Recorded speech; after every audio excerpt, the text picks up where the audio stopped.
Subscribe now and press the bell icon. Never miss an update. Hello दोस्तों, good evening. स्वागत है एक बार फिर से आप सभी का Mishra ji technical YouTube channel में। दोस्तों, साइंस सुपर 30 की सीरीज को आगे बढ़ाते हुए आज हम बात करेंगे पार्ट 3 में। पार्ट 1 और पार्ट 2 की वीडियो मैंने ऑलरेडी बना दी हुई है, लिंक डिस्क्रिप्शन में है, आप लोग वहां से चेक कर सकते हैं। आगे बढ़ने से पहले दोस्तों, अगर आपने अभी तक हमारे चैनल को सब्सक्राइब नहीं किया है तो जल्दी से सब्सक्राइब कर लीजिए और साथ ही में पास में बेल आइकन बनकर आएगा, उसको भी प्रेस कर लीजिएगा, जिससे मैं जैसे ही कोई वीडियो अपलोड करूँगा तो तुरंत आपको नोटिफिकेशन मिल जाएगा। इस वीडियो की PDF फाइल दोस्तों आप लोग टेलीग्राम ग्रुप से डाउनलोड कर सकते हैं। टेलीग्राम ग्रुप का लिंक मैंने डिस्क्रिप्शन में दिया हुआ है, आप वहां से सभी PDF फाइल एक साथ पा जाएंगे। चलिए देखते हैं पहला क्वेश्चन दोस्तों। पहला क्वेश्चन है, कार्य का मात्रक क्या है, यानी कि what is the unit of work. तो कार्य का मात्रक होता है दोस्तों जूल। क्या होता है? जूल होता है कार्य का मात्रक। अब दोस्तों, कार्य का हमें फार्मूला भी पता होना चाहिए। तो कार्य का फार्मूला होता है W = F × S cos theta. क्या होता है? FS cos थीटा होता है कार्य का फार्मूला। ओके, अब जूल होता है इसमें MKS पद्धति में जूल, या इसे हम लोग कह सकते हैं न्यूटन मीटर। क्या होता है?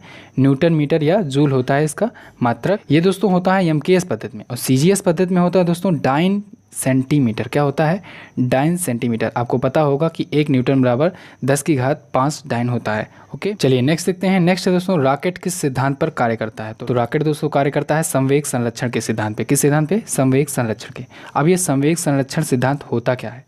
तो दोस्तों, जब कोई दो गोला होता है, कोई दो पिंड होता है, जब वो दोनों आपस में टकराते हैं तो दोस्तों उन दोनों गोलों के टकराने के पहले का संवेगों का योग उनके टकराने के बाद के संवेगों के योग के बराबर होता है। यही है संवेग के संरक्षण का सिद्धांत। ठीक है, यानी कि अगर कोई दो पिंड है, जब वो आपस में टकराते हैं, टक्कर करते हैं, तो फिर टकराने से पहले उनके संवेगों का जो योग होगा वो टकराने के बाद उनके संवेगों के योग के बराबर होता है। यही होता है संवेग संरक्षण का सिद्धांत। ठीक है, और रॉकेट इसी सिद्धांत पर कार्य करता है। नेक्स्ट है, शून्य में स्वतंत्र रूप से गिरने वाली वस्तु में होता है। तो दोस्तों, शून्य में यानी कि निर्वात में जब स्वतंत्र रूप से कोई वस्तु गिर रही है उसमें त्वरण समान होता है। त्वरण समान होता है। ठीक है, कैसे? जब कोई वस्तु ऊपर से गिर रही है तो उसमें अगर हम लोग कोई वायु बल ना लगाएं तो G का मान एकदम समान होगा कि नहीं? 9.8 मीटर/सेकंड²। ठीक है, और गुरुत्वीय त्वरण भी एक प्रकार का त्वरण होता है। ओके, यानी कि शून्य में स्वतंत्र रूप से गिरने वाली वस्तु में समान त्वरण होता है। ठीक है, ये सभी क्वेश्चंस दोस्तों बहुत इंपॉर्टेंट है। कोई भी एग्जाम हो कॉम्पिटिटिव, इस प्रकार के क्वेश्चंस पूछे जाते हैं। चलिए नेक्स्ट बात करते हैं। नेक्स्ट है दोस्तों, किस तापमान पर पानी का घनत्व अधिकतम होता है। तो दोस्तों 4 डिग्री सेल्सियस पर पानी यानी कि जल का घनत्व अधिकतम होता है। ये वेरी मोस्ट इंपॉर्टेंट क्वेश्चन है दोस्तों। शुरू में जब हम लोग 0 डिग्री सेल्सियस से 4 डिग्री सेल्सियस तक बढ़ाते हैं टेम्परेचर, तो फिर आयतन घटता जाता है, यानी कि वॉल्यूम घटता जाता है और घनत्व बढ़ता जाता है। ठीक है, तो 4 डिग्री सेल्सियस पर मैक्सिमम घनत्व होता है और उसके बाद फिर घनत्व घटता जाता है और आयतन बढ़ता जाता है। ये आपको ध्यान में रखना है। जब पहले हम लोग 0 डिग्री सेल्सियस से 4 डिग्री सेल्सियस तक बढ़ेंगे तब हमारा आयतन घटेगा, घनत्व बढ़ेगा और 4 डिग्री सेल्सियस पर जाकर मैक्सिमम घनत्व होगा, यानी मैक्सिमम डेंसिटी होगी। ओके, और उसके बाद से 4 डिग्री सेल्सियस के बाद से डेंसिटी घटने लगेगी और वॉल्यूम बढ़ने लगेगा। ओके, चलिए नेक्स्ट देखते हैं। नेक्स्ट है, हवाई जहाज़ से यात्रा करते समय किस कारण से पेन से स्याही निकलने लगती है। तो दोस्तों, हवाई जहाज़ से यात्रा करते समय वायुदाब में कमी आ जाती है, जिसकी वजह से पेन जो होती है हमारी, उनकी स्याहियाँ निकलने लगती है। ठीक है, जैसे जैसे हम लोग पृथ्वी की सतह से ऊपर जाते हैं तैसे तैसे वायुमंडल में वायुदाब में कमी आती है। ओके, इसी वजह से जो पहाड़ों पर खाना बनाना कठिन होता है। ठीक है, नेक्स्ट है दोस्तों, निम्न में से किसमें गतिज ऊर्जा नहीं है। तो गतिज ऊर्जा किसमें नहीं है? बहते हुए पानी में दोस्तों गतिज ऊर्जा होती है, चलती हुई ट्रेन में भी होती है, दौड़ता हुआ आदमी रहता है उसमें भी गतिज ऊर्जा होती है, लेकिन जो खींचा हुआ धनुष होता है उसमें दोस्तों स्थितिज ऊर्जा रहती है। ठीक है, जब धनुष को आप लोग खींचे रहेंगे तो उसमें स्थितिज ऊर्जा रहती है, और जैसे ही जब धनुष को छोड़ दिया जाता है, तीर निकलता है, तो वो स्थितिज ऊर्जा गतिज ऊर्जा में चेंज हो जाती है। ठीक है, तो तीर जो होता है वो गतिज ऊर्जा में आ जाता है। ठीक है, तो यानी बी ऑप्शन हमारा करेक्ट होगा। गतिज ऊर्जा का फार्मूला होता है दोस्तों, यानी कि KE काइनेटिक एनर्जी = ½ mv²। क्या होता है? ½ mv²। और स्थितिज ऊर्जा का होता है फार्मूला होता है दोस्तों mgh। क्या होता है? mgh। ओके, चलिए नेक्स्ट देखते हैं। नेक्स्ट है, दूध से क्रीम निकालने में कौन सा बल लगता है। तो दूध से क्रीम निकालने में दोस्तों अपकेंद्रीय बल लगता है। अब ये अपकेंद्रीय बल क्या होता है? तो दोस्तों आप लोग अभिकेंद्रीय बल सुने होंगे। अभिकेंद्रीय बल यानी कि सेंट्रीपेटल फोर्स। क्या, सेंट्रीपिटल फोर्स। तो ये अभिकेंद्रीय बल क्या होता है दोस्तों, जब कोई पिंड किसी एक बिंदु को केंद्र मानकर उसके चारों तरफ चक्कर लगाता है तो फिर केंद्र की तरफ एक बल कार्य करता है। ठीक है, तो जो केंद्र की तरफ बल कार्य करता है उसी को कहते हैं दोस्तों अभिकेंद्रीय बल, यानी कि सेंट्रीपिटल फोर्स। ठीक है, और इस बल के विपरीत में यानी विपरीत दिशा में एक आभासी बल कार्य करता है दोस्तों, और इस आभासी बल को ही कहते हैं अपकेंद्रीय बल यानी सेंट्रीफ्यूगल फोर्स। ठीक है, क्लियर है। केंद्र की तरफ जो कार्य करेगा उसे सेंट्रीपिटल फोर्स यानी अभिकेंद्रीय बल कहेंगे, और केंद्र के विपरीत दिशा में यानी अभिकेंद्रीय बल के विपरीत दिशा में जो कार्य करेगा उसे कहते हैं सेंट्रीफ्यूगल फोर्स। ठीक है, ये फोर्स दोस्तों आभासी होता है, यानी कि ये सिर्फ सपोज किया गया है। ठीक है, और जो अभिकेंद्रीय बल होता है इसका फॉर्मूला होता है दोस्तों mv²/r। क्या होता है, mv²/r, और इसका भी फार्मूला यही होता है, लेकिन ये माइनस में होता है, यानी क्योंकि ये इसके विपरीत दिशा में वर्क करता है। ठीक है, और इसके कुछ एग्जाम्पल भी हैं जो कि इम्पॉर्टेंट है, पूछे जाते हैं। जैसे दूध से क्रीम निकालने में कौन सा बल लगता है, ये भी है इसका एग्जाम्पल कि दूध से क्रीम निकालने में।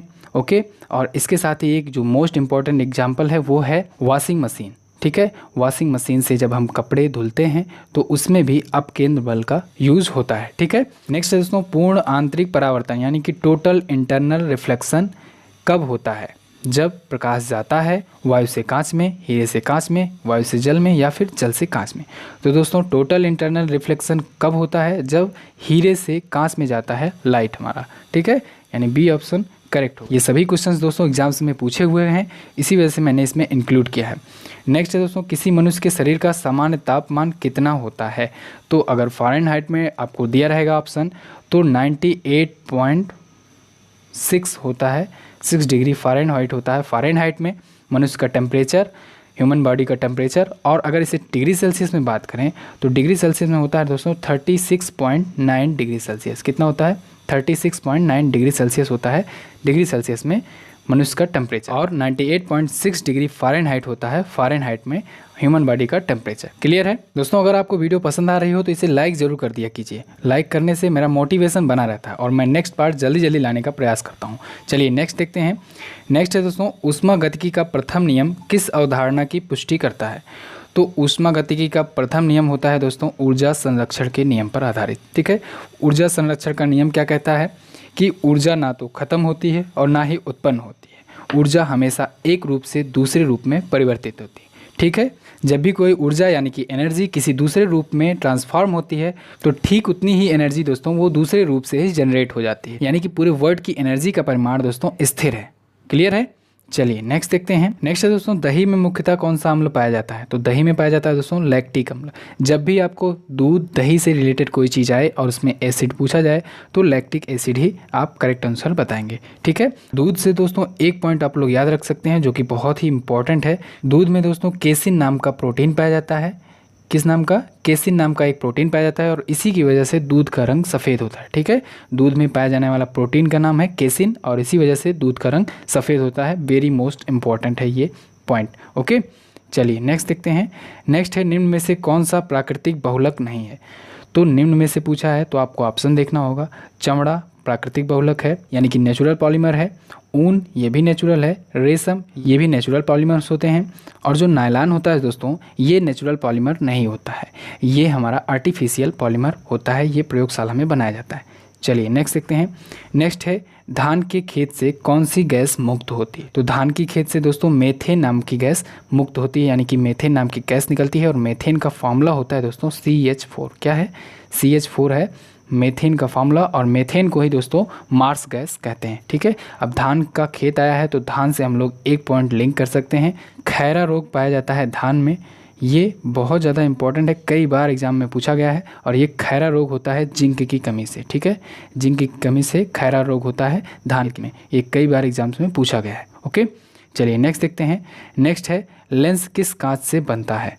तो लेंस दोस्तों बना होता है फ्लिंट कांच से। किससे, फ्लिंट कांच से। और इसके अलावा फ्लिंट कांच का और उपयोग होता है दोस्तों विद्युत बल्ब बनाने में, कैमरा बनाने में और दूरबीन बनाने में। किसमें, कैमरा बनाने में, विद्युत बल्ब बनाने में और दूरबीन के निर्माण में भी फ्लिंट कांच का यूज होता है।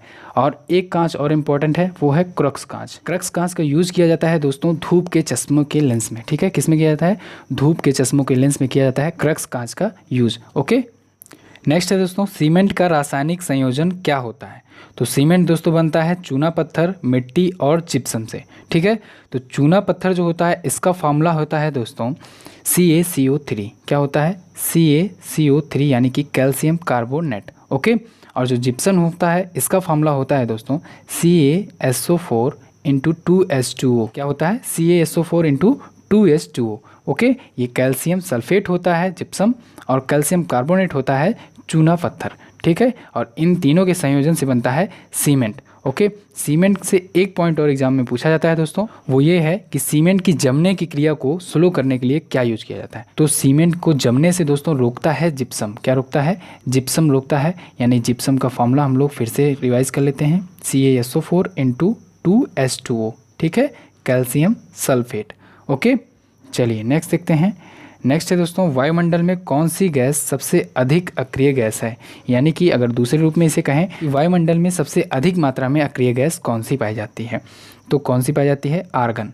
तो दोस्तों आप लोग को पता ही होगा, जो शून्य वर्ग होता है, मैंने आवर्त सारणी की वीडियो में आपको बताया था कि हीलियम होता है, नियान होता है, आर्गन होता है, क्रिप्टान होता है, जेनान, रेडान होता है, ये सभी अक्रिय गैसों की श्रेणी में आती हैं। और जो आर्गन होता है हमारा, ये वायुमंडल में सर्वाधिक मात्रा में पाया जाता है। कितनी मात्रा में पाया जाता है? 0.93%। ठीक है, हमारे वायुमंडल में इतना ही पाया जाता है। और वायुमंडल में और कौन कौन सी गैसें पाई जाती हैं? तो आपको पता ही होगा, नाइट्रोजन पाया जाता है 78%, ऑक्सीजन पाया जाता है 21%। जनरली दोस्तों ये 20.9 होता है, लेकिन हम लोग 21 कहते हैं। और इसके साथ ही CO2 यानी कार्बन डाइऑक्साइड पाया जाता है 0.039%। ओके, चलिए नेक्स्ट देखते हैं। नेक्स्ट है दोस्तों, ठोस आयोडीन किस रंग का होता है? तो ठोस आयोडीन होता है दोस्तों बैगनी भूरे से थोड़ा सा काला। ठीक है, ठोस आयोडीन। ओके, आयोडीन की कमी से घेंघा रोग होता है, ये भी आप लोग याद रखिए। नेक्स्ट है, ओजोन के अणु में ऑक्सीजन के कितने परमाणु होते हैं? तो ओजोन का फार्मूला होता है दोस्तों O3।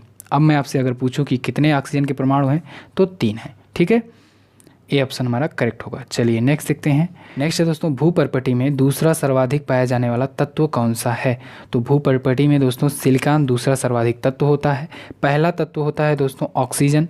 ऑक्सीजन पाया जाता है 46.6% हमारी भूपर्पटी पर। ठीक है, सबसे अधिक मात्रा में पाया जाता है O2 ऑक्सीजन। ओके, नेक्स्ट है, पानी का हिमांक बिंदु कितना होता है? तो पानी का हिमांक बिंदु होता है दोस्तों 32 डिग्री फ़ारेनहाइट। कितना होता है? 32 डिग्री फ़ारेनहाइट होता है पानी का हिमांक बिंदु। यानी इतने टेम्परेचर पर पानी हिम बन जाता है, यानी बर्फ़ बन जाता है। ओके, और पानी का घनत्व तो सर्वाधिक होता है 4 डिग्री सेल्सियस पर। अभी शुरुआत में ही मैंने बताया, ये बहुत ही ज़्यादा मोस्ट इंपॉर्टेंट है, इसको भी आपको याद रखना है। नेक्स्ट है, निम्न में से कौन सा जीव अंडे देता है और प्रत्यक्ष बच्चे पैदा नहीं करता है? तो एकेडेना दोस्तों जो होता है वो अंडे देता है और प्रत्यक्ष रूप से बच्चे नहीं पैदा करता है। ठीक है, यानी कि ये अंडे देता है। निम्न में से अगर पूछा गया है तो आपको ऑप्शन से देखकर लगाना है। नेक्स्ट है, श्वेत रक्त कणिकाएँ यानी WBC कितने प्रकार की होती हैं? तो WBC दोस्तों होती हैं 5 प्रकार की। कितने प्रकार की?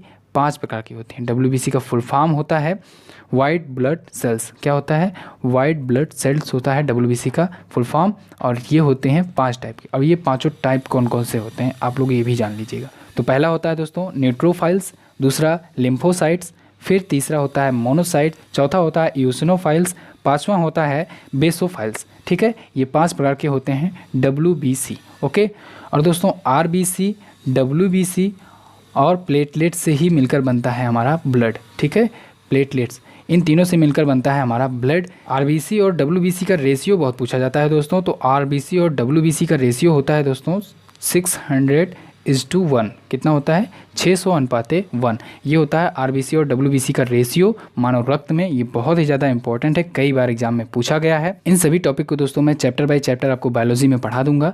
अगर आप ये वीडियो काफ़ी दिनों के बाद देख रहे हैं तो फिर इसका मतलब है कि चैप्टर्स बन गए हैं। लिंक डिस्क्रिप्शन में है, आप लोग बायोलॉजी की प्लेलिस्ट में इसको पा जाएंगे। ठीक है, फिजिक्स, केमिस्ट्री और बायोलॉजी, इन तीनों प्लेलिस्ट में दोस्तों आपको चैप्टर बाय चैप्टर सारे पार्ट्स मिल जाएंगे। ओके, नेक्स्ट है, निम्न में से कौन सा जीव त्वचा से सांस लेता है? तो दोस्तों मेढक जो होता है वो त्वचा से सांस लेता है। कहाँ से सांस लेता है? त्वचा से सांस लेता है मेढक। ओके, नेक्स्ट है, फ्लोरा और फाना का क्या अर्थ है? तो फ्लोरा और फाना का अर्थ होता है दोस्तों पौधे एवं पशु। ये सब क्वेश्चन दोस्तों मैंने इसीलिए इंक्लूड किया है कि ये एग्जाम में रिपीट होते हैं बार बार। चलिए नेक्स्ट देखते हैं। नेक्स्ट है निम्न में से क्या वायु प्रदूषण का कारक नहीं है। तो वायु प्रदूषण का कारक पूछा है, तो दोस्तों जब जीवाश्म ईंधन जलता है तब भी वायु प्रदूषण होता है, खनन होता है तब भी वायु प्रदूषण होता है, कृषि गतिविधियां होती हैं तब भी वायु प्रदूषण होता है, वायु प्रदूषित होता है। लेकिन दोस्तों जब अम्लीय वर्षा होती है तब वायु प्रदूषण नहीं होता है, क्योंकि वो वायु प्रदूषण को कम कर देता है। आप लोग देखते होंगे जब भी बारिश होती है तो फिर मौसम साफ हो जाता है। ओके, नेक्स्ट है नमक युक्त मिट्टी में उगने वाले पौधों को क्या कहते हैं। तो दोस्तों जो पौधे नमक युक्त मिट्टी में उगते हैं उनको कहते हैं हैलोफाइट। क्या कहते हैं? हैलोफाइट कहते हैं। ओके, नेक्स्ट है निम्न में से किन कोशिकाओं में नाभिक नहीं होता है। तो दोस्तों आरबीसी जो होता है उसमें नाभिक नहीं पाया जाता। किस में नहीं पाया जाता है? आरबीसी में। सिर्फ दोस्तों डब्ल्यूबीसी में ही केंद्रक पाया जाता है। किस में पाया जाता है? डब्ल्यूबीसी में केंद्रक पाया जाता है, आरबीसी में नहीं पाया जाता। और इसके साथ ही प्लेटलेट्स जो होता है हमारा उसमें भी केंद्रक नहीं पाया जाता है, यानी नाभिक नहीं पाया जाता है। ठीक है, केंद्रक दोस्तों केवल डब्ल्यूबीसी में पाया जाता है, आरबीसी और प्लेटलेट्स में केंद्रक नहीं पाया जाता है। क्लियर है?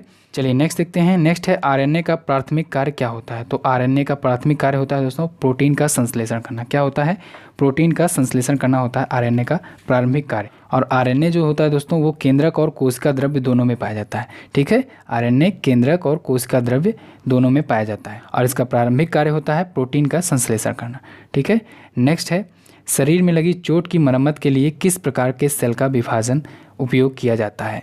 तो सेल का विभाजन दोस्तों 3 प्रकार से होता है। एक होता है असूत्री विभाजन यानी एमिटोसिस, दूसरा होता है समसूत्री विभाजन यानी मिटोसिस और तीसरा होता है अर्धसूत्री विभाजन यानी कि माइटोसिस। ठीक है, ये 3 प्रकार के सेल डिवीजन होते हैं, जिसमें जो समसूत्री विभाजन होता है यानी कि मिटोसिस होता है उसका यूज किया जाता है दोस्तों शरीर में लगी हुई चोट का मरम्मत करने के लिए। ठीक है, शरीर में लगी हुई चोट का मरम्मत करने के लिए क्या यूज किया जाता है? मिटोसिस यानी केवल समसूत्रण। ओके, नेक्स्ट है दोस्तों टमाटर क्या है। तो टमाटर दोस्तों एक फल है। क्या है? टमाटर एक फल है। ये बहुत कंफ्यूजिंग वाला क्वेश्चन है दोस्तों, क्योंकि मैक्सिमम लोग इसको सब्जी लगा देते हैं, लेकिन टमाटर एक फल है और फल की श्रेणी में आता है। ये कई बार एग्जाम में रिपीट हुआ है। ओके, तो ये थे दोस्तों कुछ इंपॉर्टेंट क्वेश्चन साइंस सुपर 30 के। आई होप आपको वीडियो बहुत अच्छे से समझ में आया होगा। अगर आपको वीडियो पसंद आया है दोस्तों तो इस वीडियो को लाइक कीजिए, अपने दोस्तों के साथ शेयर कीजिए और साथ ही अगर आप अभी तक हमारे चैनल को सब्सक्राइब नहीं किए हैं तो तुरंत सब्सक्राइब कर लीजिएगा। साथ ही में पास में बेल आइकन बनकर आएगा, उसको भी प्रेस कर लीजिएगा, जिससे जैसे ही मैं कोई वीडियो अपलोड करूँ तो तुरंत आपके पास नोटिफिकेशन पहुँच जाए। सब्सक्राइब जरूर कर लीजिएगा दोस्तों, क्योंकि मैं ऐसे ही वीडियोज़ लाता रहता हूँ। इसके साथ ही दोस्तों आप इस वीडियो की PDF फाइल टेलीग्राम ग्रुप पर डाउनलोड कर सकते हैं। टेलीग्राम ग्रुप का लिंक डिस्क्रिप्शन में मैंने दिया हुआ है, आप वहाँ से बाकी की PDF फाइल भी डाउनलोड कर पाएंगे। तो फिलहाल के लिए दोस्तों आज की इस वीडियो में बस इतना ही। मिलते हैं अगली वीडियो में नए इंटरेस्टिंग टॉपिक के साथ। तब तक के लिए नमस्कार, जय Hind, Vande Mataram. Subscribe now and press the bell icon. Never miss an update.